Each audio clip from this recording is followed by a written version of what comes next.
Permisi Ibu, selamat siang. Perkenalkan, nama saya Elfrida. Saya akan memeriksa kondisi kehamilan Ibu saat ini. Boleh saya tahu nama lengkapnya Bu? Priska Mawalari. Oke, sebentar ya. Ibu Priska, tanggal lahirnya Bu? 17/1/90. Oke.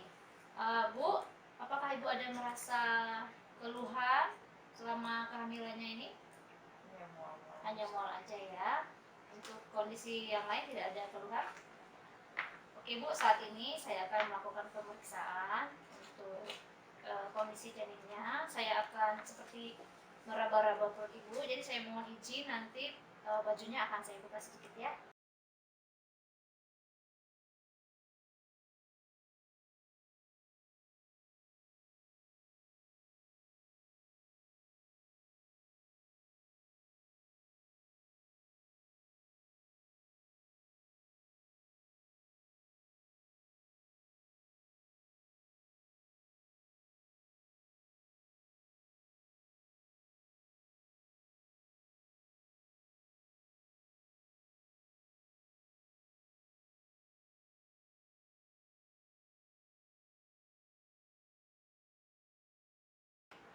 Kalau gitu kita akan mulai dengan timbang berat badan dulu ya Bu ya.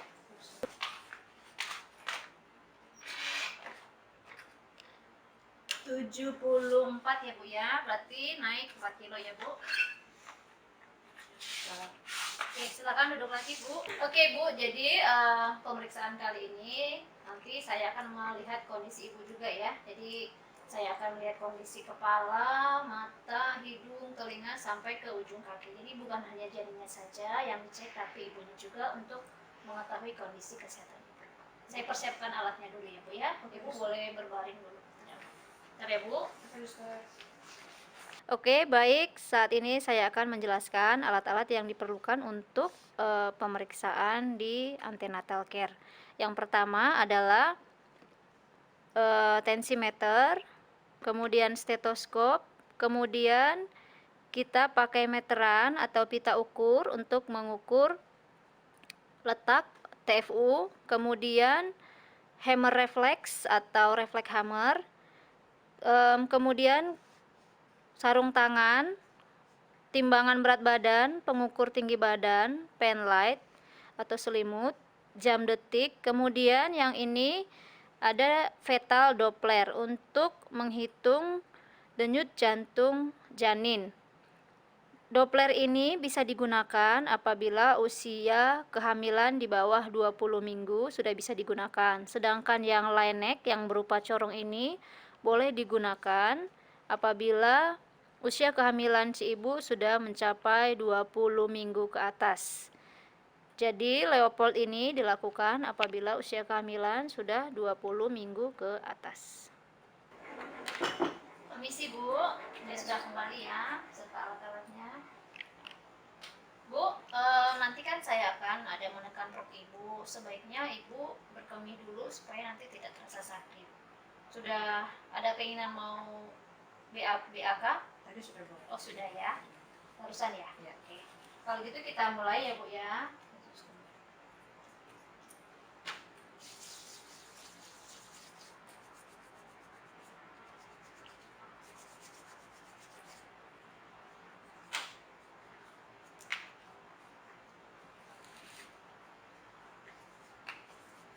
Ibu sudah nyaman dengan posisi seperti ini atau diturunkan lagi? Kalau sudah ya, oke. Saya tutup pintunya dulu ya Bu. Ya. Baik Ibu, saya akan mulai pemeriksaan dari kepala dulu ya. Pada pemeriksaan kepala, kita mengkaji adanya keluhan nyeri kepala. Pada pemeriksaan wajah, kita melihat ada atau tidaknya kloasma dan edema. Untuk pemeriksaan mata, kita melihat warna konjungtiva kedua mata, warna sklera, dan ukuran pupil. Ketajaman penglihatan, ada atau tidaknya edema palpebra, dan untuk telinga kita melihat kebersihan dari telinga. Kemudian untuk hidung, kita mengkaji adanya polip, pernafasan cuping hidung, dan penggunaan alat bantu nafas.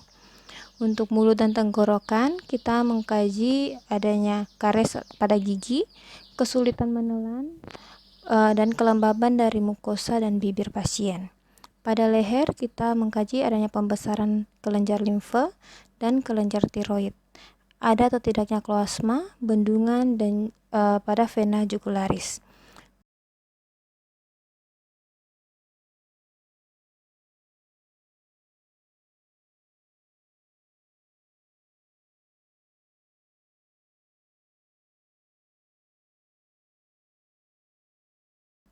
Kemudian pada payudara, kita melihat adanya pigmentasi dari areola mamae, bentuk papila mamae, pengeluaran kolostrum, dan juga ada atau tidaknya nyeri payudara pada saat kita menekan.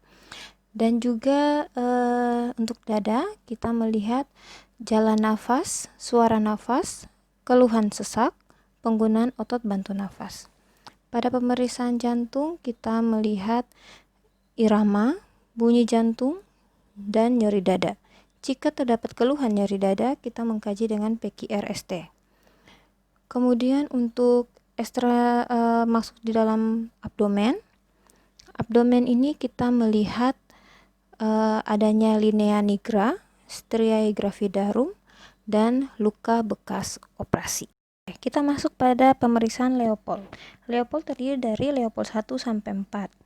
Pada pemeriksaan Leopold 1 sampai 3, pasien kakinya ditekuk, kemudian pemeriksa menghadap ke ibu, dan untuk pada pemeriksaan Leopold 4, kita membelakangi ibu dan kita menghadap pada bagian kaki ibu. Pastikan tangan pemeriksa tidak dingin supaya ibu dan janin tidak kaget terhadap perubahan suhu dari tangan pemeriksa. Oke, untuk Leopold 1, dia bertujuan untuk mengetahui umur kehamilan berdasarkan tinggi fundus uteri dan menentukan bagian janin yang berada pada fundus uteri. Jika teraba bulat, besar, dan lunak, itu adalah bokong. Jika teraba bulat, besar, dan keras, itu teraba kepala. Jika adanya tahanan memanjang, itu adalah punggung. Dan jika teraba kecil-kecil, itu adalah ekstremitas dari si bayi dalam perut. Oke. Pemeriksa meletakkan kedua tangan pada kedua sisi perut ibu. Dengan dorongan lembut, kita memposisikan janin untuk berada di bagian tengah dalam perut ibu. Setelah itu, kita meraba TFU. Jika teraba keras, maka itu adalah batas TFU-nya atau tinggi fundus uterusnya. Kemudian dengan meteran, kita ukur dari simfisis pubis sampai ke TFU. Nah, berapa jaraknya? Pada saat kita menggunakan meteran, kita memakai dalam bentuk inci terlebih dahulu. Setelah sudah, kita balikan meterannya dan melihat TFU dalam ukuran TFU-nya itu dalam sentimeter. Kenapa kita lakukan seperti ini? Agar kita tidak memperkirakan atau meraba-raba berapa sih TFU-nya. Seperti itu. Oke. Pada Leopold 2, itu bertujuan untuk menentukan batas samping uterus dan menentukan letak bunuh janin yang membujur dari atas ke bawah, menghubungkan bokong dengan kepala. Apabila terhadap tahanan memanjang atau punggung di satu sisi dan teraba bagian kecil-kecil ekstremitas di sisi lain. Pada saat pemeriksaan Leopold 2, tangan kanan menahan sisi kanan perut ibu dan tangan kiri kita menelusuri bagian sisi kiri ibu untuk kita meraba apa sih yang ada pada bagian sisi dan kanan dari perut ibu. Setelah pemeriksaan Leopold 2, kita bisa langsung dengan mengecek denyut jantung janin. Nah, denyut jantung janin itu bisa didengar dengan menggunakan alat Doppler atau Lennec. Nah, pada saat penggunaannya itu posisi alatnya berada pada bagian punggung janin yang dimaksud dari punktum maksimum. Nah, penjelasan punktum maksimum bisa dilihat pada PPT pada ANC. Kemudian untuk penggunaan Doppler itu kita harus memberikan jeli pada alatnya, kemudian kita tekankan sedikit pada sisi dari punktum maksimum supaya kita lebih jelas mendengar DEJ. Nah, untuk Doppler sendiri ada juga yang bisa terhitung dengan alatnya sendiri, dan juga kita menghitung secara manual selama 1 menit.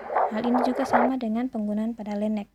Namun pada Laennec penggunaannya corong yang besar ditempatkan pada lokasi punktum maksimum. Pemeriksa tidak memegang tubuh atau bersandar pada tempat tidur pasien.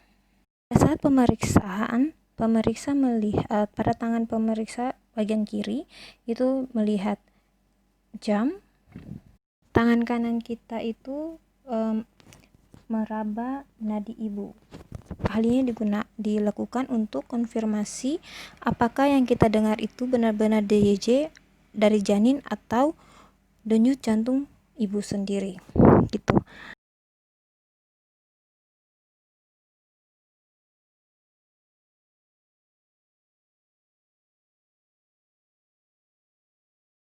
Kemudian kita akan masuk di Leopold 3.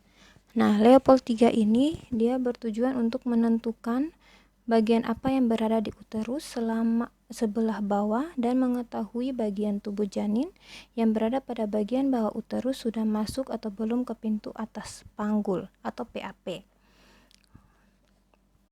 Sesuai pada yang dilihat di video, pada Leopold 3 itu satu tangan kita itu di bagian TFU menahan bagian atasnya, dan satu tangan yang lain itu kita meraba dan berbentuk seperti mangkok untuk meraba bagian bawah janin apakah sudah masuk di PAP atau belum. Contohnya kalau pas saat kita meraba tadi itu bagian terbawah janin adalah kepala. Untuk itu kita meraba apakah kepala janin itu sudah masuk PAP atau belum. Pada saat kita menggoyangkan seperti pada video itu, nah pada saat dia kita goyangkan masih bisa digoyangkan, berarti dia belum masuk ke PAP. Pada saat belum masuk di PAP, kita tidak boleh lanjut ke Leopold 4. Nah, tapi pada saat kita sudah meraba dan dia sudah masuk, tidak dapat digerakkan lagi, maka dia sudah masuk ke PAP ibu. Pada video terlihat jelas bahwa pasien tersebut janinnya belum masuk ke PAP, tapi di sini kita akan jelaskan lagi untuk Leopold 4. Nah, Leopold 4 ini menentukan bagian janin mana yang terletak di bawah dan menentukan berapa bagian dari kepala janin yang telah masuk pintu atas panggul. Nah, pada saat pemeriksaan keempat, diingatkan lagi kaki pasien sudah diluruskan. Untuk Leopold 4, kita melihat apakah kepala janin itu pada saat kita pemeriksaan dia berbentuk, tangan kita sudah berbentuk konvergen atau divergen. Untuk lebih jelasnya lagi, silahkan dibaca dan dipahami pada PPT ANC. Oke, kita lanjut di pemeriksaan genitourinaria, yaitu di mana adanya keluaran pervaginam, kemudian sering berkemih berapa lama, tetapi pada kasus ini pasien mengatakan dia tidak ada keluaran pervaginam, tidak adanya hemoroid, dan juga bekas luka episiotomi. Berarti kami tidak melanjutkan atau tidak melakukan pemeriksaan tentang genitourinaria. Oke, kita lanjut saja untuk ekstremitas dan intergumen. Nah, untuk ekstremitas dan intergumen itu kita melihat kesulitan dalam pergerakannya seperti apa, kemudian adanya edema pada kedua kaki dan tangan, refleks patelanya seperti apa. Jika refleks patela itu, jika misalnya dia itu negatif, berarti dia kekurangan vitamin zat besi dan juga B6 dan B12. Itu sangat berpengaruh dengan tumbuh kembang si janin. Karena apa? Bisa dibaca lagi di artikel-artikel yang ada.